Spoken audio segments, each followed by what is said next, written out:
Hi, I hope everyone is staying safe today. I've had the opportunity to be out today with Public Works, and they've been very, very busy clearing parking lots and sidewalks and entrance roads into our public facilities.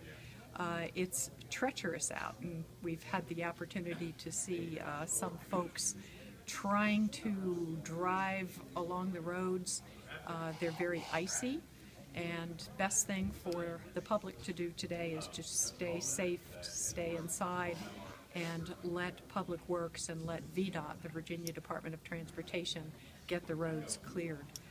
We're hoping that we'll be able to get back as much as possible to normal tomorrow.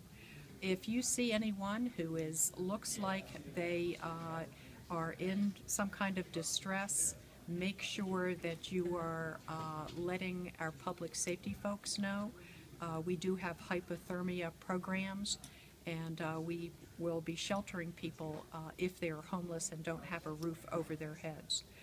But again, stay safe, be careful shoveling driveways, make sure that you stay hydrated, make sure that you take time to rest periodically so that you're not causing stress on your body.